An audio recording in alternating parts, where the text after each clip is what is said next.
आप सभी को प्रणाम।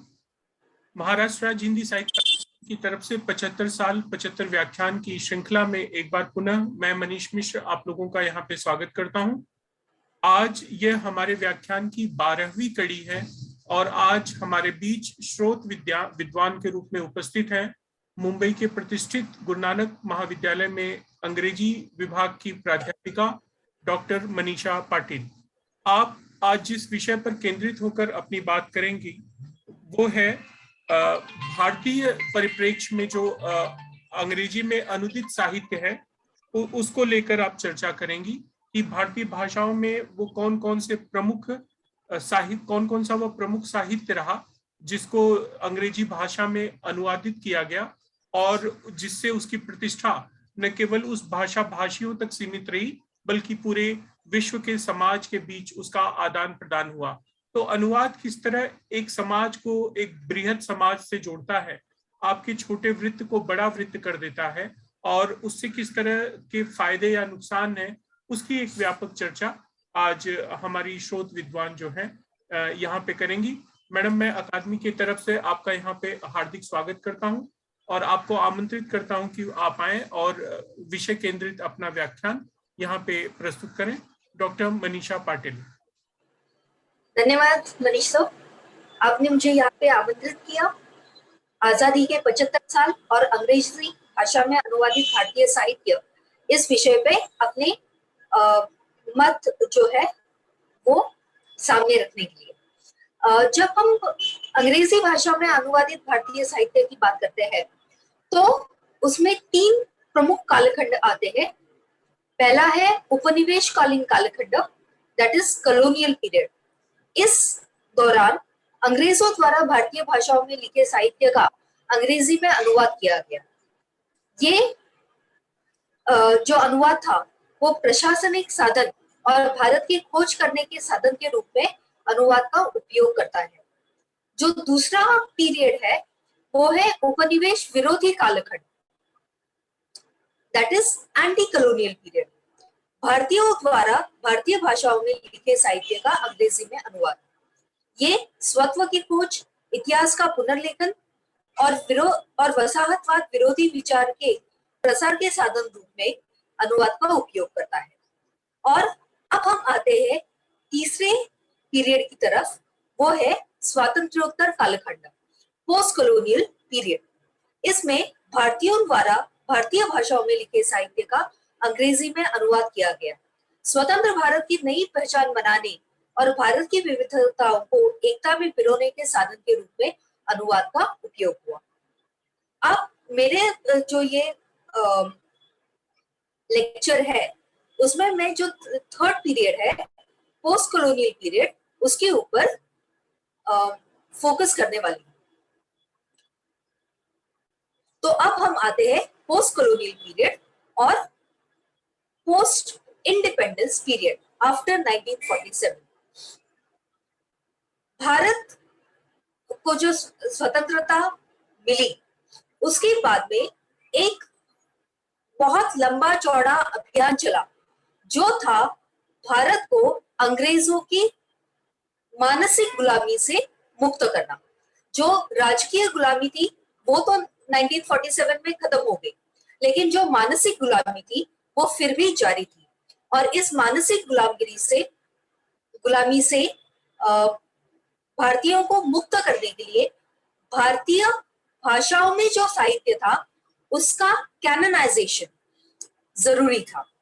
और ये एक तरह की आयरनी है कि इस कैनोनाइजेशन में अंग्रेजी भाषा ने बहुत महत्वपूर्ण योगदान दिया है, क्योंकि ये जो कैनोनाइजेशन हुआ इंडियन लिटरेचर का वो इंग्लिश ट्रांसलेशन के थ्रू हुआ।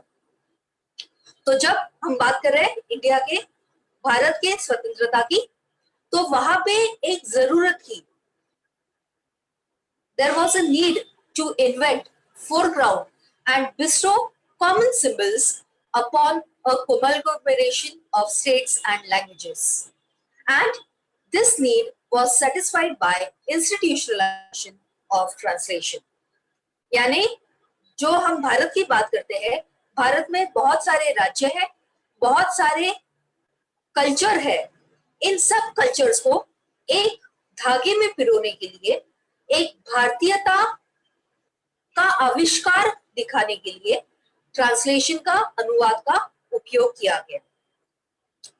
जो उसका उद्देश्य था वो था भारत का एक राष्ट्र करके निर्माण। उसके लिए जो बहुचर्चित, रेप्यूटेड और रिप्रेजेंटेटिव लिटरेरी वर्क्स थे, उनको इंग्लिश में अनुवादित किया गया।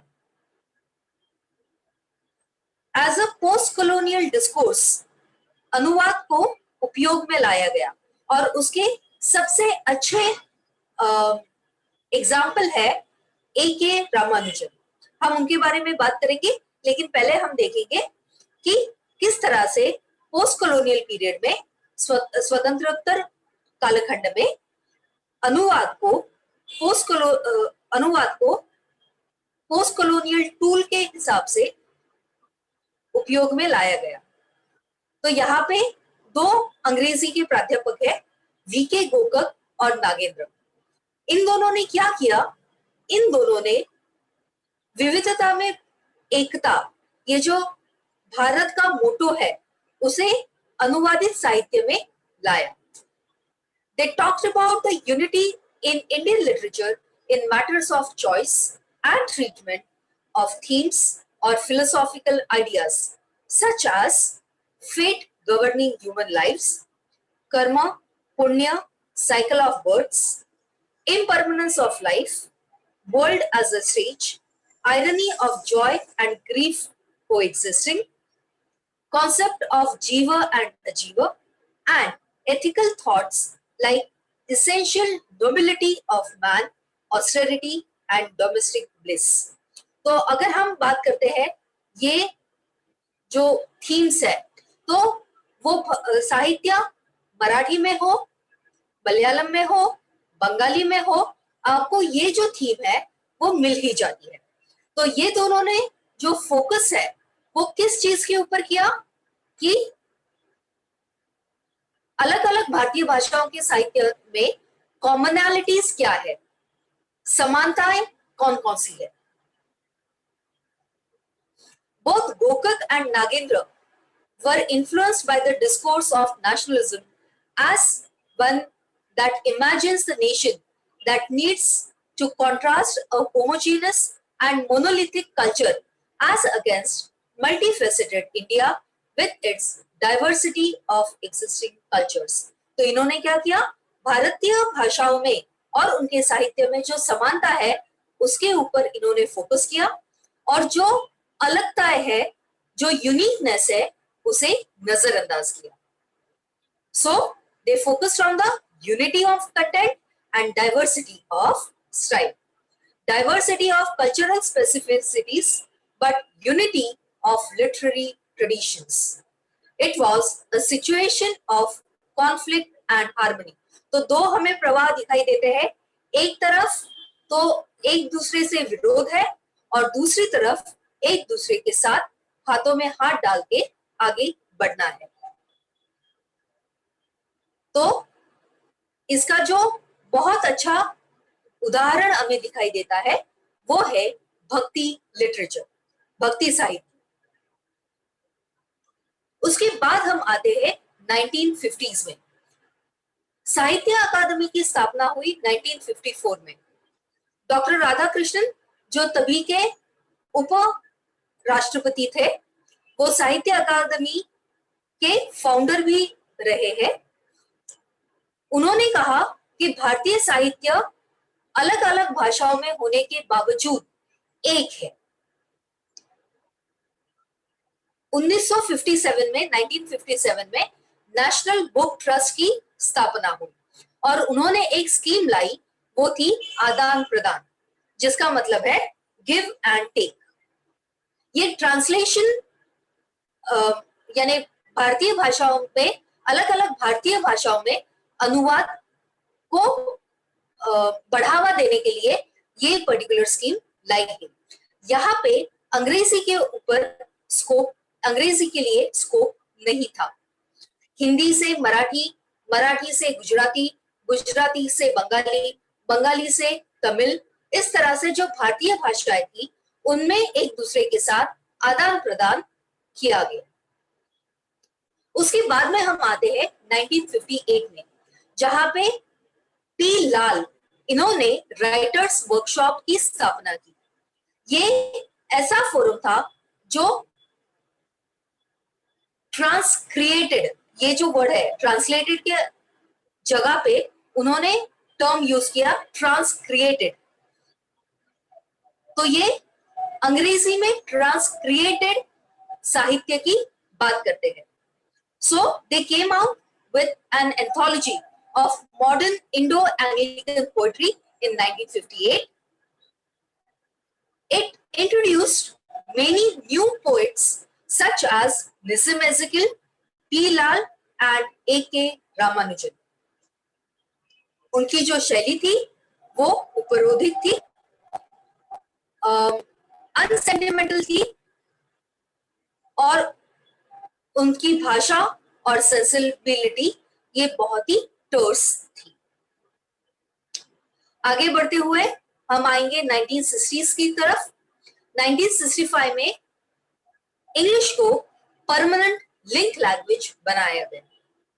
1960s में ही यूनेस्को का कलेक्शन ऑफ रिप्रेजेंटेटिव वर्क्स, ये एक प्रोजेक्ट स्टार्ट हुआ और उन्होंने भारतीय भाषाओं में, अलग अलग भारतीय भाषाओं में के जो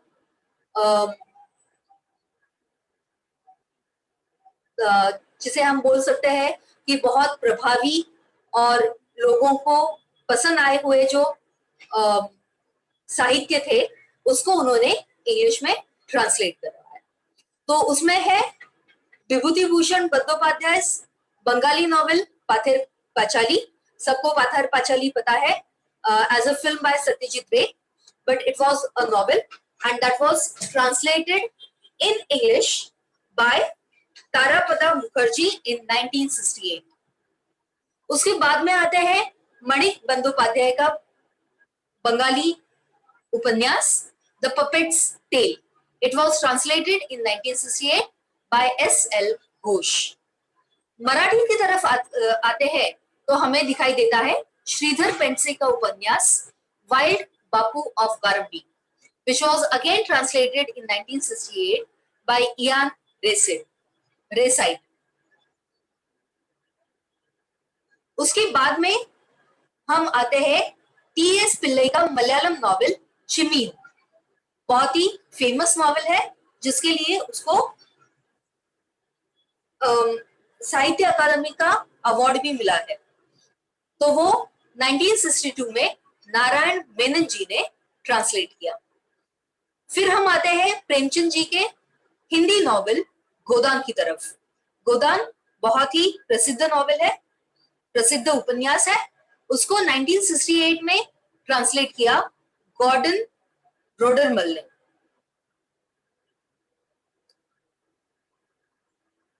अजीज अहमद जी का उर्दू उपन्यास है the shore and the wave, translated in 1971 by Ralph Russell. तो ये कुछ उदाहरण है जहां पे 1960s में जो भारतीय भाषाओं के उपन्यास है उनको अंग्रेजी में अनुवादित किया गया। फिर हम आते हैं ए.के. रामानुजन की तरफ। ए.के. रामानुजन, जिनको हम कह सकते हैं master translator, he is also responsible for canonization of English translations. English translations को, भारतीय साहित्य को अंग्रेजी अनुवाद के माध्यम से उन्होंने बहुत ज्यादा प्रचारित किया।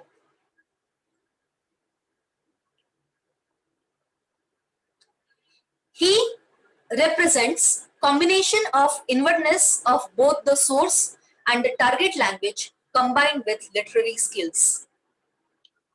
His most influential post-Orientalist and post-colonial voices in South Asian and comparative interdisciplinary studies.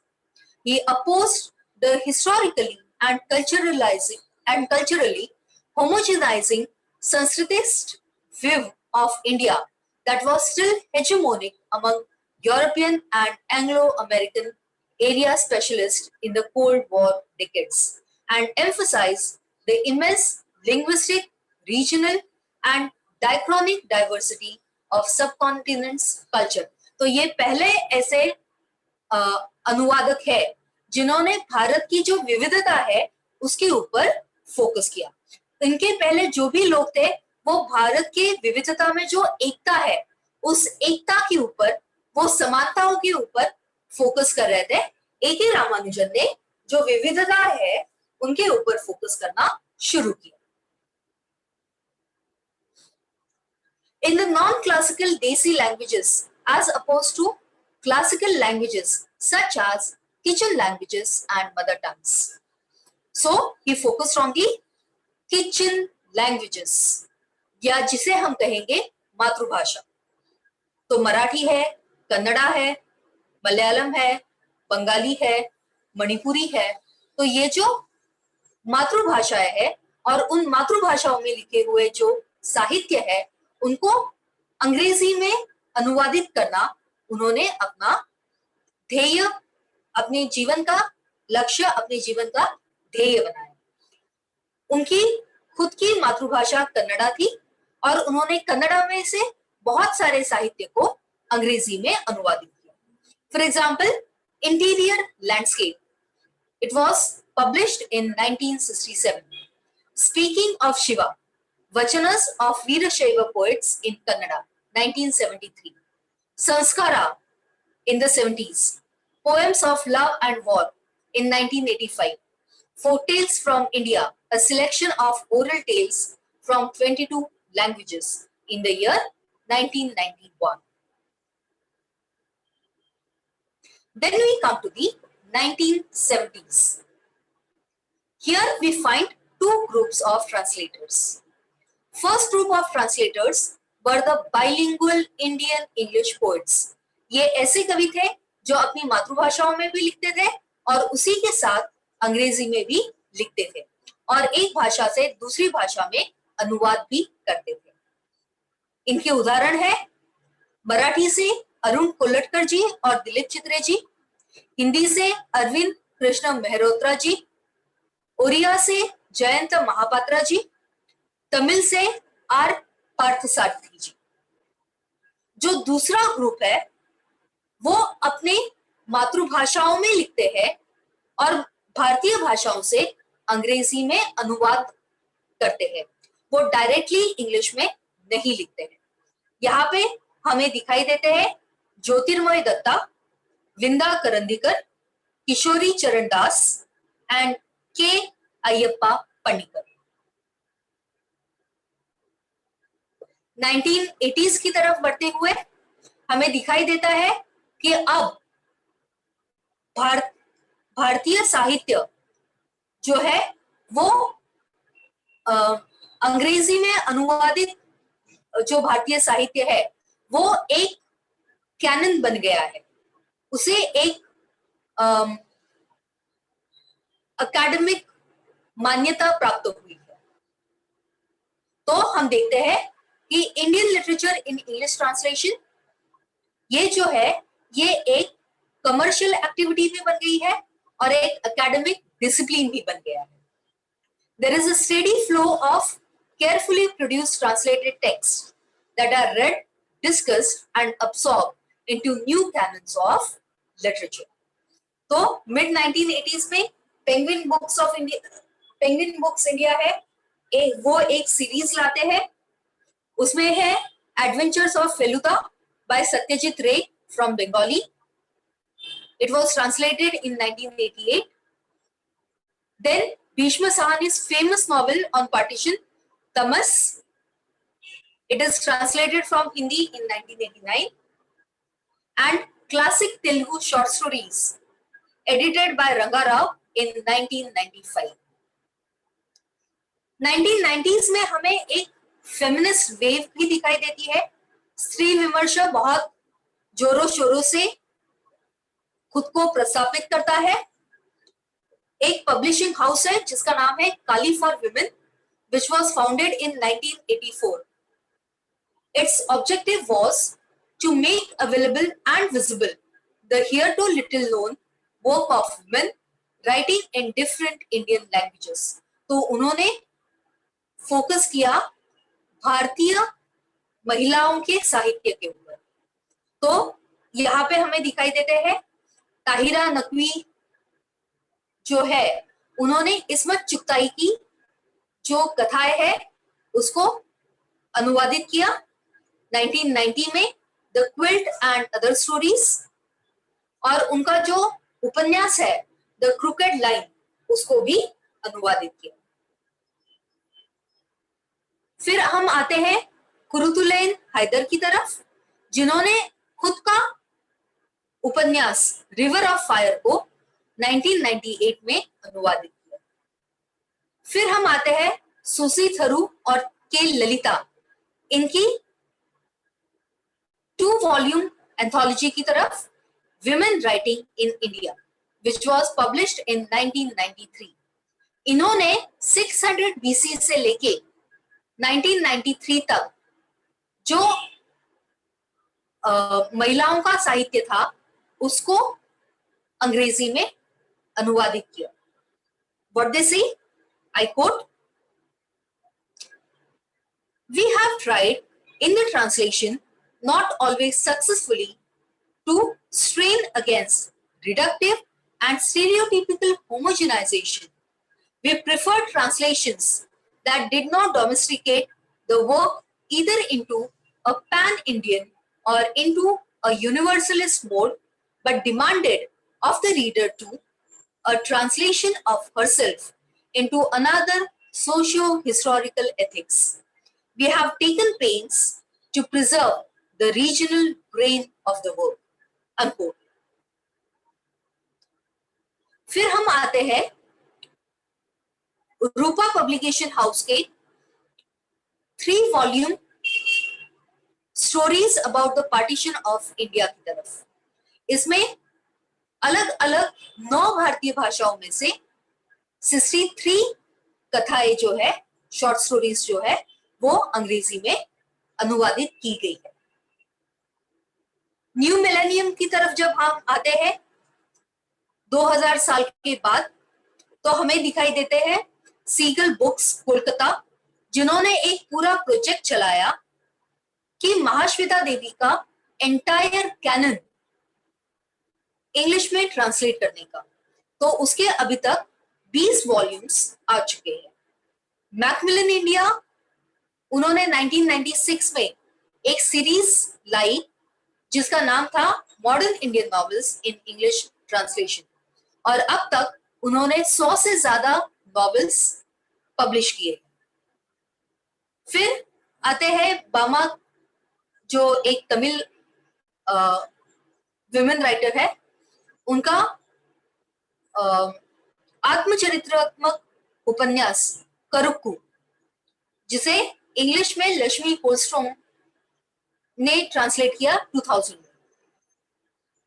दर्शना त्रिवेदी और रूपाली बुर्के, इन्होंने ट्रांसलेट और एडिट की हुई जो किताब है उसका नाम है tongues of fire, Dalit stories in English in the year 2000। उसके बाद में शरण कुमार लिम्बाड़े, उन्होंने एक बुक पब्लिश की जिसका नाम है towards an aesthetic of Dalit literature, translated by Alok Mukherjee. ये जो पीरियड है उसमें हम देखते हैं कि ट्रांसलेशन स्टडीज को भी एकेडमिया में एक बहुत अच्छा स्कोप मिला है। तो जब हम ट्रांसलेशन की बात करते हैं, वो है एक international and interdisciplinary phenomenon. Translation as a discursive, complex and political activity. Translation theory and practice have become central to literary studies in the West. और गायत्री स्पिवाक जी का जो फेमस एसे है पॉलिटिक्स ऑफ ट्रांसलेशन, जो जेंडर, पोस्ट स्ट्रक्चरलिज्म और post colonialism की बात करता है ट्रांसलेशन स्टडीज के उपलक्ष्य में। फिर हम आते हैं English studies in India. English studies in India जो था उसमें हमेशा एक कॉलोनियल लेगेसी रही हुई है। जो फोकस है वो ब्रिटिश लिटरेचर के ऊपर रहा है, लेकिन 1980s में there was a sense of alienation and anger at having to teach a language and literature which is divorced from the surrounding reality of India. So you have a series of books such as Rethinking English, edited by Swati Joshi, 1991, Lie of the Land, edited by Rajeshwari Sundarajan in 1992, Subject to Change, Teaching in the 90s, edited by Susi Tharu in 1998. Indian literature in English translation became an investing the teaching of English with relevance and meaning. English translation in India is now a very self-conscious and self-reflective activity. Students in comparative literature and translation play a central role in the studies of comparative literature and translation. Translation plays a central role in substantiation, that is providing primary literary text for comparison and study. Then we come to the gender studies and translation, where the common context is marginality. Ritu Menon says, quote, "It is undeniable that women have been translated far less than men, even though they have been writing for as long as powerfully, albeit against formidable odds."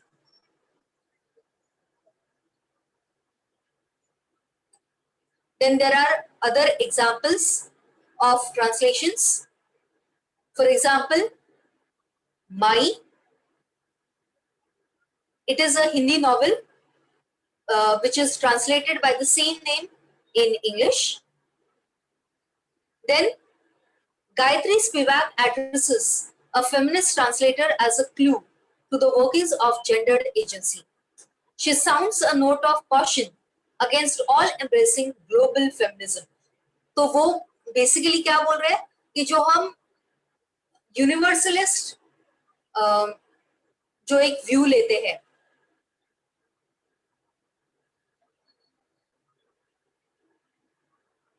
जो एक वैश्विक perspective जो हम लेते हैं, परिप्रेक्ष्य जो हम लेते हैं, वो गलत है।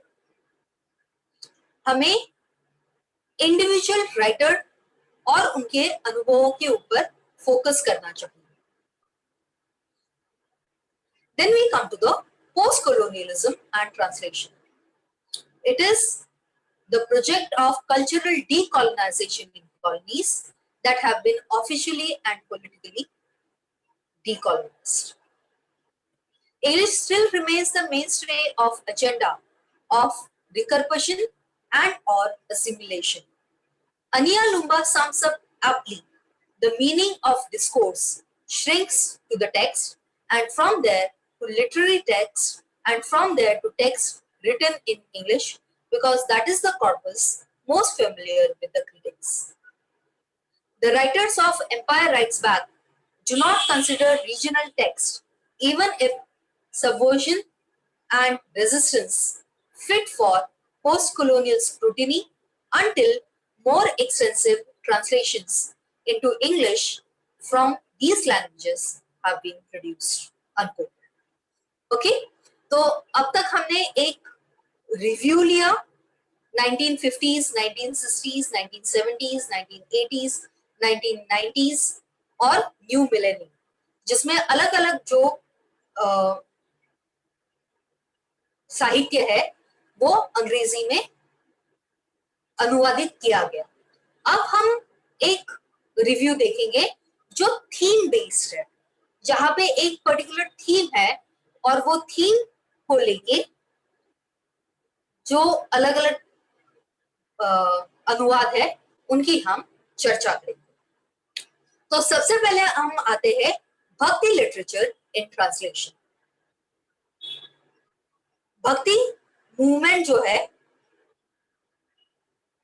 उसकी शुरुआत हुई मध्ययुगीन काल में, लेकिन उसका जो प्रभाव है वो हम 21वीं सदी में भी देख सकते हैं। भक्ति लिटरेचर का एक बहुत बड़ा कैरेक्टरिस्टिक फीचर है unity of theme across India. Bhakti और devotion to God as a social equalizing factor, challenging the Brahmanical orthodoxy and hegemony through creation of a counterculture of devotion to the hegemonic culture of ritual orthodoxy, voicing protest against a caste, gender injustices, creation of a common individualized identity as a bhakt or devotee. तो हमें दिखाई देता है कि जो इष्ट देवता है वो अलग अलग है, जो भाषाएं है वो अलग अलग है, लेकिन फिर भी जो एक भक्ति का धागा है वो उन सबको एक ही सूत्र में पिरोए हुए है। तो हम कर्नाटक में देखते हैं कि वीरशैव या लिंगायत जो पंथ है उसमें शिवजी को महत्व दिया गया है। महाराष्ट्र में वारकरी पंथ में पांडुरंग को अपना आराध्य दैवत माना गया है, गुजरात में कृष्ण को और उत्तर प्रदेश में राम को अपने आराध्य के स्वरूप में माना गया है। जो भाषाएं हैं वो अलग अलग है, कन्नड़ा, मराठी, गुजराती, हिंदी, तमिल एक्सेट्रा। तो अब हम देखेंगे कुछ भक्ति पोएट्स जो रिप्रेजेंटेटिव भक्ति पोएट्स है और उनके पोएम्स को किस तरह से इंग्लिश में ट्रांसलेट किया गया। तो पहला जो उदाहरण है वो है कबीर। कबीर जी को हिंदी से अंग्रेजी में अनुवादित किया रविंद्रनाथ टैगोर ने और उसका टाइटल था songs of Kabir. So let's see one poem. It is needless to ask of a saint the caste to which he belongs. For the priest, the warrior, the tradesman, and all the 36 castes alike are seeking for God. It is but fully to ask what the caste of a saint may be.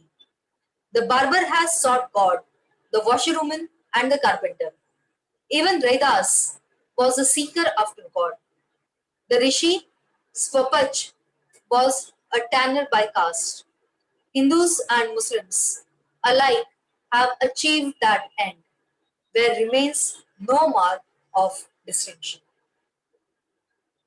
जात न पूछो साधु की, इस दोहे का ये रविंद्रनाथ टैगोर ने अंग्रेजी में किया हुआ अनुवाद था। फिर हम आते हैं महात्मा बसवेश्वर की तरफ, जो एक 12th सेंचुरी लिंगायत संत कवि थे जिन्होंने कन्नड़ा में अपने वचन लिखे। और ए.के. रामानुजन जिनकी चर्चा हमने पहले की है वो बसवेश्वर के जो वचन है उसको अंग्रेजी में ट्रांसलेट करते हैं। So very famous poem, The Temple and the Body. The rich will make temples of Shiva. What shall I, a poor man, do? My legs are pillars, the body the shrine, the head a kupala of gold. Listen, O Lord of meeting rivers, these standings shall fall, but the moving ever shall stay. तो ये था कन्नड़ा से अंग्रेजी में। फिर हम आते हैं मराठी की तरफ। संत Tukaram was translated from Marathi into English by Dilip Chitra. So Tukaram says, I was only dreaming. Namdev and Vittal stepped into my dream. Your job is to make poems, said Namdev. Stop fooling around. Vittal gave me the measure and slapped me gently to arouse me from my dream. Within a dream, the grand total of the poems Namdev vowed to write was 1 billion. He said, all the unwritten ones, Tuka, are your dues. तो हमने 3 संत कवि देखे 3 अलग अलग भाषाओं में, लेकिन उनके सिवा भी बहुत सारे संत कवि हैं और उनका जो उनके जो अभंग है, दोहे है, चौपाई है, उसे भी अंग्रेजी में अनुवादित किया गया. So here are some examples. Zeliot Eleanor, she translated Chokhamela and Eknath, 2 bhakti modes of legitimacy for modern change. S.J. Howley, 3 bhakti voices, Mirabai, Surdas and Kabir, in their times and hours. Andrew Schilling, Oxford Anthology of Bhakti Literature. So, this was Bhakti literature. Then we come to the partition literature, जो भारत का बंटवारा हुआ,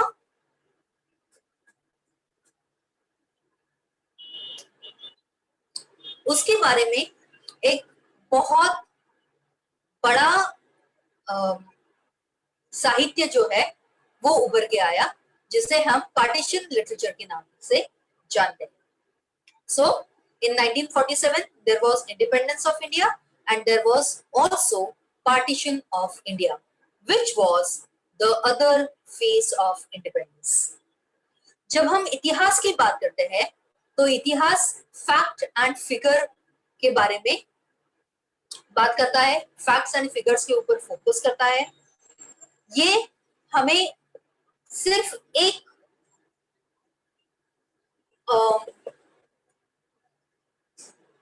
हम क्या बोल सकते हैं, एक तरह का रिकॉर्ड दिखाता है. एक ही परिप्रेक्ष्य में हमें तस्वीरें दिखाता है. वो फोकस करता है, जो इतिहास है वो राष्ट्रीयता के ऊपर फोकस करता है, जो मेल लीडर्स है, लीडर्स के ऊपर फोकस करता है. वो भारतीय स्वतंत्रता के ग्रेटनेस के बारे में बात करता है, और जो उसकी जो हम जो बोलते हैं, it is the shadow of the independence, partition was the shadow of independence, उसकी तरफ वो दुर्लक्ष्य करता है, उसकी तरफ वो ध्यान नहीं देता है. लेकिन जब हम साहित्य की तरफ आते हैं, तो हमें दिखाई देता है कि साहित्य फोकस करता है लोगों की भाव भावना के ऊपर. वो पार्टीशन की जो ट्रेजेडी थी और लोगों के जो अलग अलग तरह के रिस्पॉन्सेस थे, उसके ऊपर वो फोकस करता है. It is people centric. It focuses on the sufferings of common people, especially women, and it brings out the trauma of partition. तो साहित्य जो है वो इतिहास को कॉम्प्लीमेंट करता है, इतिहास को पूरक है. जो इतिहास के पन्नों में, जिसे हम ऑफिशियल हिस्ट्री कहते हैं, वो ऑफिशियल हिस्ट्री में जो बातें हमें दिखाई नहीं देती है, वो बातें कौन सी बातें, मानवीय भाव भावनाएं जो है वो हमें साहित्य में दिखाई देती है. तो जो पार्टीशन लिटरेचर है वो एक ऐतिहासिक साहित्य है, राजकीय साहित्य है, राष्ट्रीय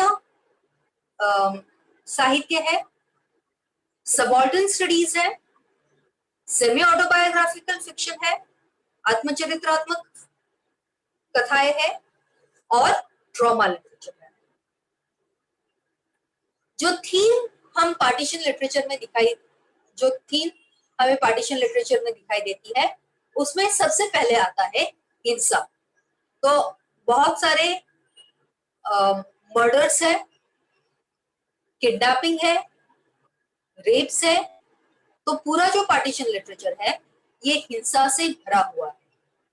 दूसरी जो चीज है वो है डिस्प्लेसमेंट। लोग जो है वो अपने घरों से दूर जाके रहने के लिए मजबूर हो गए। तो ये जो अपने जड़ों से बिछड़ना है, ये जो चीज है वो बहुत यानी जड़ों से बिछड़ना और एक नॉस्टैल्जिया जो पीछे छूट गया है उसकी तरफ का लगाव, ये जो चीजें हैं वो बहुत ज्यादा तरीके से हमें पार्टीशन लिटरेचर में दिखाई देती है। फिर आता है आइडेंटिटी क्राइसिस। अब लोगों को पता नहीं है कि वो कौन है। उनकी जो आइडेंटिटी है, जो उनके घर से, गांव से जुड़ी हुई है, वो अब वहां से उनको निकाल के फेंका गया है। जो नए जगह पे वो जा रहे हैं वहां पे वो एक्सेप्ट किए जाएंगे या नहीं किए जाएंगे, वहां पे वो सुकून से रह पाएंगे या नहीं रह पाएंगे, ये उनको पता नहीं है। तो एक तरफ की आइडेंटिटी क्राइसिस हमें यहाँ पे दिखाई देती है। फिर आती है two nation theory, the root of partition. Hindu और मुस्लिम ये दो अलग अलग नेशंस है, अलग अलग राष्ट्रीयता है और वो कभी एक साथ नहीं रह सकते। तो ये जो विचारधारा है इसे भी हम पार्टीशन लिटरेचर में देख सकते हैं। Then comes the issue of culture, भारतीय सभ्यता। भारतीय संस्कृति क्या है, भारतीय सभ्यता क्या है और उसका राष्ट्रीयता से और टू नेशन थियरी से क्या लेना देना है। ये जो चीज है ये हमें भारत से ज्यादा पाकिस्तान में दिखाई देता है। Then we come to the complete picture of partition, the social, religious and political conditions of pre-partition times, the harmony that existed then, the composite culture that emerged as a result of living together for 1,000 years, the beginning and growth of communal differences, the widespread violence and sufferings, the abduction of women, the breakup of families, the separation of relatives, friends, communities, and regions, the migration and dislocation of people, the refugee problem, the feelings of alienation, the nostalgia, the question of identity, the rehabilitation of displaced people, the impact of partition on the people, the continued feelings of suspicion and hatred between the two nations. हमें और एक चीज यहाँ पे दिखाई देती है, वो है कि ये जो टू नेशन थियरी है उसे गलत साबित करके दोनों हिंदू और मुसलमान जो कम्युनिटीज है उनको साथ में लाने की कोशिश। और finally will to forget and need to remember. आप एक तरफ जो बुरी चीजें हैं, जो पेनफुल चीजें हैं, ट्रॉमा है, उसे भुलाने की कोशिश करते हो, लेकिन दूसरी तरफ आपको वही चीजें बार बार याद आती है और उनको याद करना भी जरूरी है, क्योंकि अगर आप वो ट्रॉमा भूल गए तो वो इतिहास की जो भूले हैं, जो मिस्टेक्स है, उसे आप दोहराएंगे।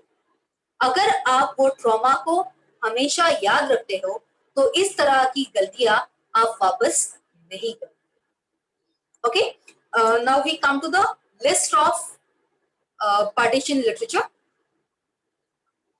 So Mushfil Hasan, he published 2 volumes on partition literature and writings.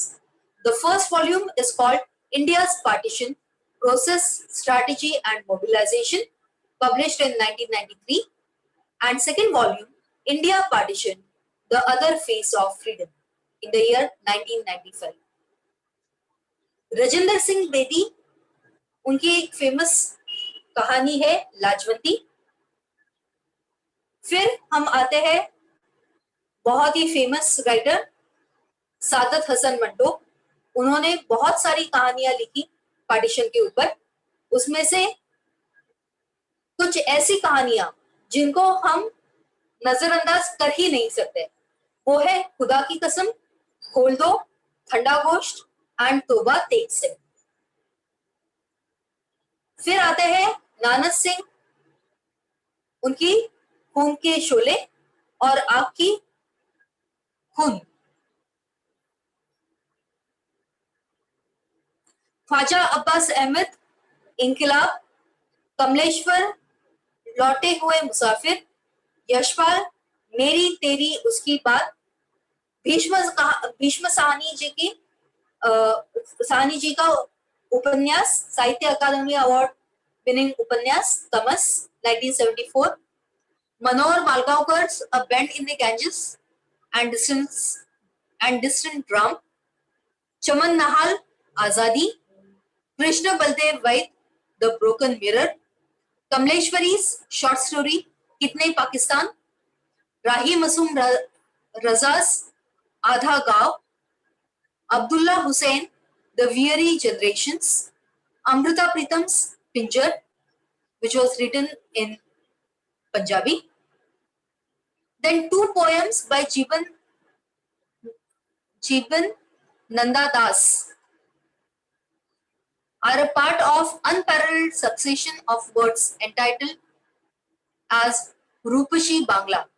In the Bangladesh literature war, Bengali writers used to maintain the poem Rupashi Bangla along with them in their campsite, and read these poems as a source of encouragement. And finally, we come to Taslima Nasreen's poem and novel, Lacha. Right now, I'm going to read out one poem by Amrita Pritam, an ode to Waris Shah.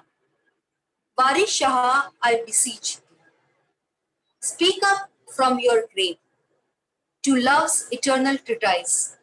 Please add another leaf. A single daughter wept once. You screamed out in protest.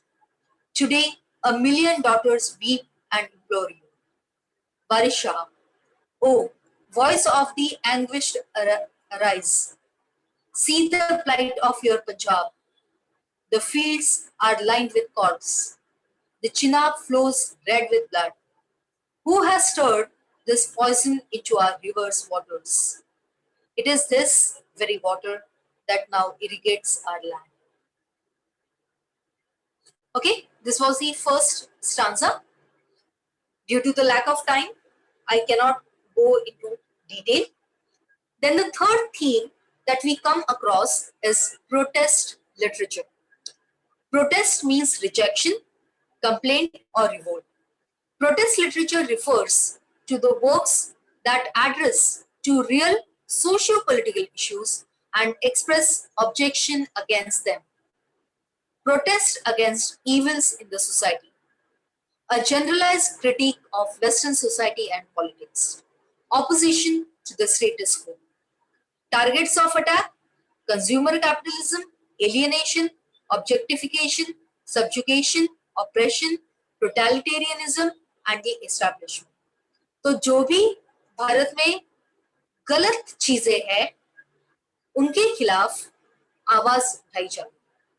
So the specific goals for change in society or individuals include anti-imperialism, pacifism, racial equality, sexual liberation, gay and lesbian rights, organized labor, environmentalism, Dalit literature, liberation of women.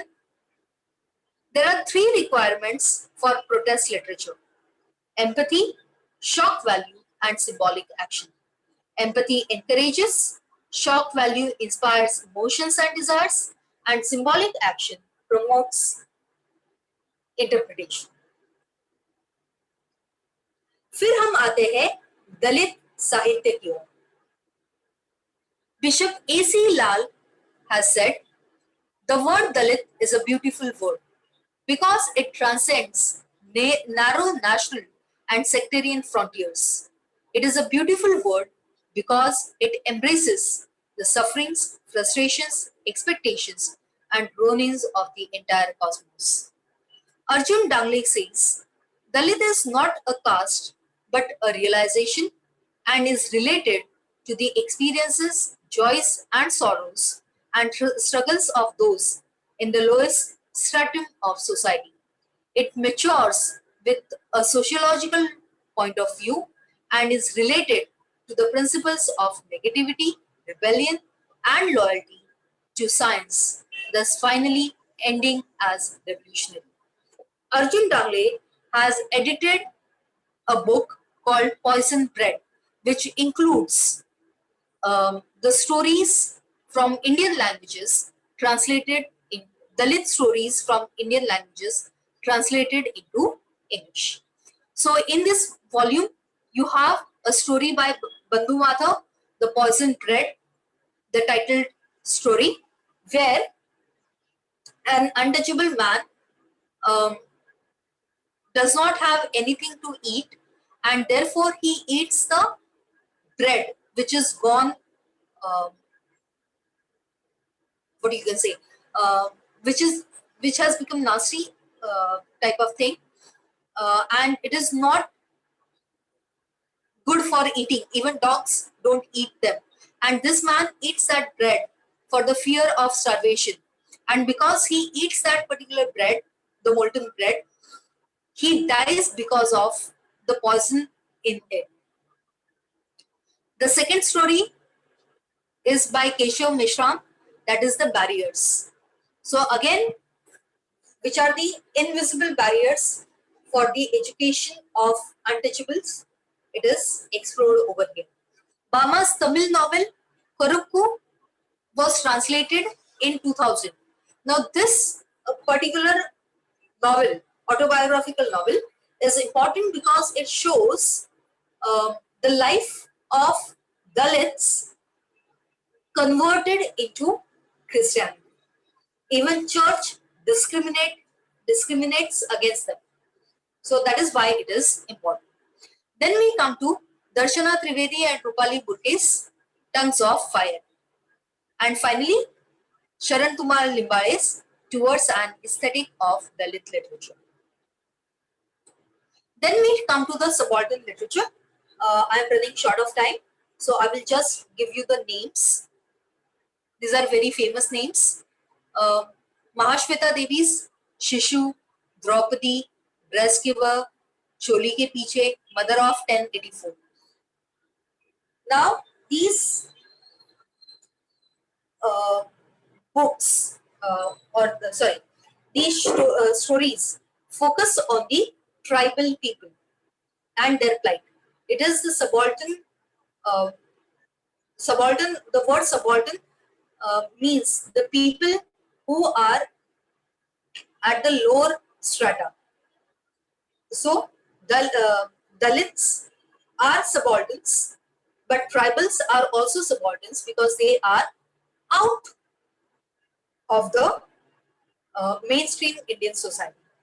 Along with that, within the Indian society, Dalits women can also be considered as subalterns. So, along with Mahashweta Devi, we have Premchand's Kafan, Satgati, Savaser, Gehu.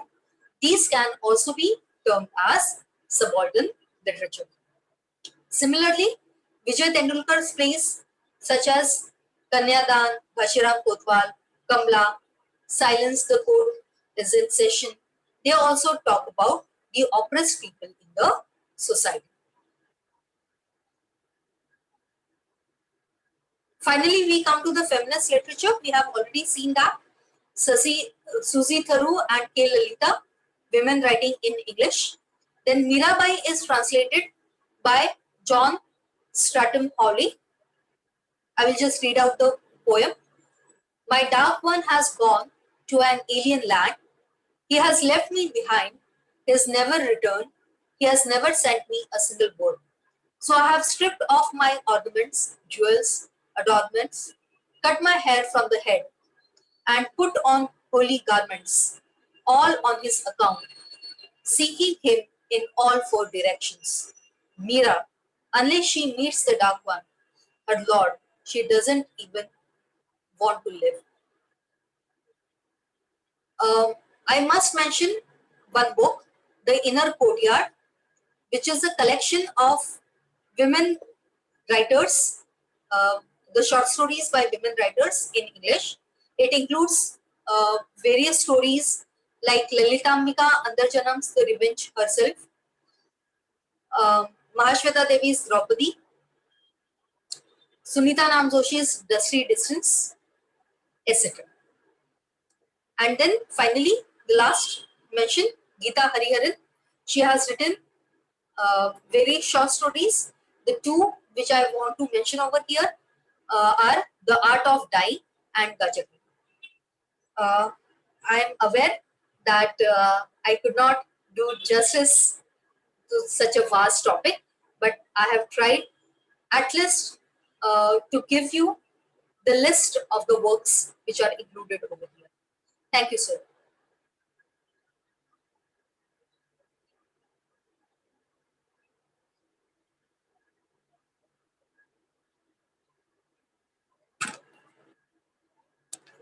आवाज नहीं आ रही है sir, आवाज नहीं आ रही। आपका बहुत बहुत आभार। और जैसा कि इस बात का अंदाजा था कि विषय बहुत बड़ा है, क्योंकि हम पूरे भारतीय भाषाओं में जो अनुवाद है आजादी के बाद से लेके उसकी जो परंपरा है उसको एक व्याख्यान में समेटना इतना आसान नहीं था। लेकिन आपने हिंदी, मराठी, तमिल, तेलुगु, बांग्ला, असमिया, इन तमाम भाषाओं को लेकर बड़े विस्तार से आपने चर्चा रखी। निश्चित तौर पे ये व्याख्यान जो है, जो इस तरह के विषयों पे शोध का कार्य करते हैं, ऐसे अध्ययन अध्यापन से जुड़े हुए शोधार्थियों और प्राध्यापकों के लिए बहुत महत्वपूर्ण रहेगा। मैं एक बार पुनः अकादमी की तरफ से आपका बहुत बहुत आभार व्यक्त करता हूं कि आपने हमारा निवेदन स्वीकार किया और आज का यह व्याख्यान अपने विषय पर केंद्रित करते हुए देने के लिए आप यहाँ पे उपस्थित रही। और आपकी अनुमति से अब मैं आज के इस व्याख्यान की समाप्ति की घोषणा करता हूँ। बहुत बहुत धन्यवाद। धन्यवाद सर।